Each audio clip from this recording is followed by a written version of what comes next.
Hello दोस्तों। आज हम बात करेंगे विमान दुर्घटना से संबंधित कुछ इम्पोर्टेंट क्वेश्चन। क्योंकि अभी हाल ही में थोड़े दिनों पहले अहमदाबाद से लंदन जा रही विमान टेक ऑफ के समय ही जो क्रैश हो गई थी, इस वजह से उसमें कहीं अधिक यात्रियों की जान उनको गंवानी पड़ी। तो हम आज जो वायुयान दुर्घटना से संबंधित महत्वपूर्ण सवालों के बारे में चर्चा करेंगे। पहला सवाल, वायुयान दुर्घटना की जांच भारत में कौन सी संस्था करती है? तो इसका आंसर है AAIB यानी aircraft accident investigation bureau. Bharat में वायु दुर्घटना की जांच करता है। विमान दुर्घटना की सबसे सामान्य वजह क्या होती है? पक्षियों से टकराव, तकनीकी खराबी, पायलट की गलती, खराब मौसम। तो इसका आंसर होगा पायलट की गलती से अधिकांश मौसम दुर्घटनाएं होती है। ब्लैक बॉक्स में कितने प्रकार के रिकॉर्डर होते हैं? तो ब्लैक बॉक्स में दो प्रकार के रिकॉर्डर होते हैं। एक फ्लाइट डेटा रिकॉर्डर होता है और एक कॉकपिट वॉइस रिकॉर्डर होता है, जो कि फ्लाइट में जो तकनीकी खराबी हुई या फ्लाइट में क्या चल रहा है इन संबंधित डेटाओं को रिकॉर्ड करते हैं। ब्लैक बॉक्स का रंग वास्तव में क्या होता है? तो ब्लैक बॉक्स नारंगी रंग का होता है। ब्लैक बॉक्स काले रंग का नहीं होता है, इसका नाम ब्लैक बॉक्स है। और ये नारंगी रंग का इसलिए रखा जाता है ताकि दुर्घटना के बाद इसे आसानी से ढूंढा जा सके। भारत में आखिरी बड़ी विमान दुर्घटना कब हुई थी जिसमें 18 लोग मारे गए थे? तो सन 2020 में एयर इंडिया एक्सप्रेस जो कोझिकोड जा रही थी उसमें एक जो 18 लोग मारे गए थे।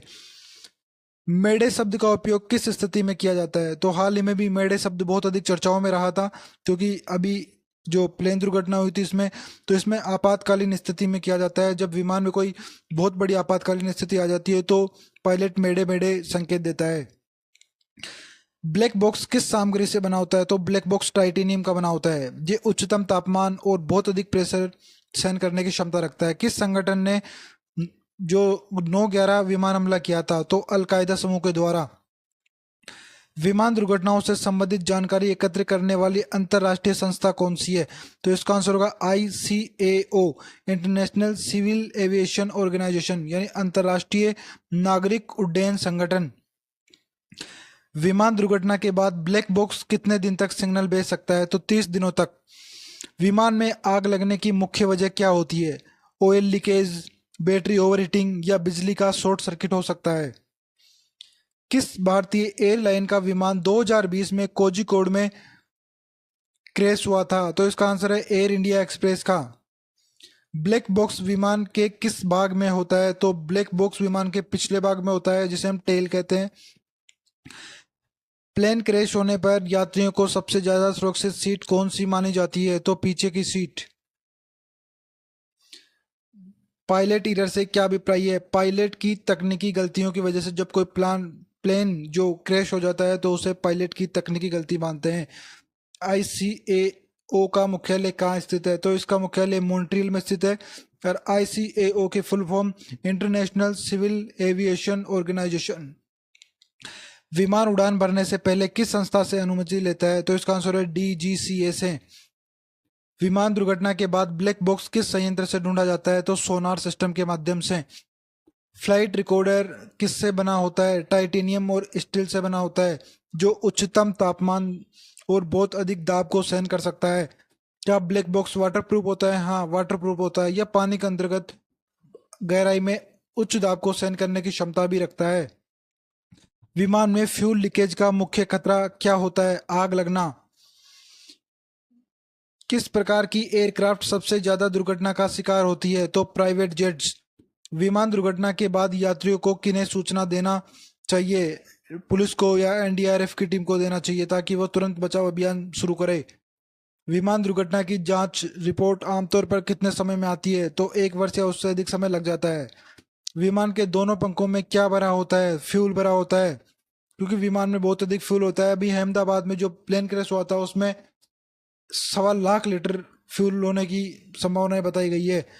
पायलट को उड़ान से पहले कौन सी दवा लेने की मनाही होती है? वो पैरासीटामोल भी ले सकता है, विटामिन की गोली, आयरन की गोली ले सकता है, लेकिन नींद की दवाई नहीं ले सकता। अगर सोएगा तो विमान कौन उड़ाएगा? विमान में आग लगने पर किस गैस का उपयोग किया जाता है? CO2 का उपयोग किया जाता है, ताकि वह आग को बुझा दे। विमान दुर्घटना के बाद प्राथमिक उपचार किसके द्वारा? एयर होस्टेस जो प्राथमिक उपचार देती है। विमान से उतरने का इमरजेंसी रास्ता क्या कहलाता है? इमरजेंसी स्लाइड कहलाता है। बर्ड स्ट्राइक विमान दुर्घटना की कौन सी वजह से होता है? पक्षियों का इंजन में चले जाने से इंजन काम करना बंद कर दे, या इंजन में तकनीकी खराबी आ जाए, या इंजन में आग लग जाए, तो ऐसे समय में विमान दुर्घटना हो सकती है। हालांकि विमान एक इंजन पर भी लैंड कर सकता है। विमान दुर्घटना के समय यात्रियों को बचाने के लिए कौन सी स्थिति अपनानी चाहिए? तो झुककर सिर के जो घुटनों में लेना चाहिए, मतलब सिर को घुटनों के बल ले लेना चाहिए। विमान दुर्घटना की घटनाओं की जानकारी रिकॉर्ड करने वाला उपकरण क्या कहलाता है? Flight data recorder. जो ब्लैक बॉक्स होता है उसमें दो रिकॉर्डर होते हैं, उसमें एक फ्लाइट डेटा रिकॉर्डर होता है जो विमान की दुर्घटनाओं से संबंधित जानकारी एकत्रित करता है। किस गैस मास्क का उपयोग विमान में आग लगने की स्थिति में किया जाता है? ऑक्सीजन मास्क का प्रयोग, ताकि हम आसानी से सांस ले सके। विमान उड़ाने के लिए न्यूनतम 2 पायलट क्यों अनिवार्य है?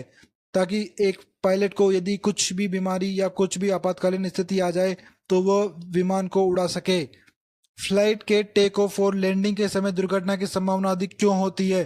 क्योंकि मामूली सी चूक फ्लाइट को क्रैश कर सकती है। किस प्रसिद्ध भारतीय राजनेता की मृत्यु विमान दुर्घटना में हुई है? जो संजय गांधी थे उनकी मौत भी विमान दुर्घटना में हुई है।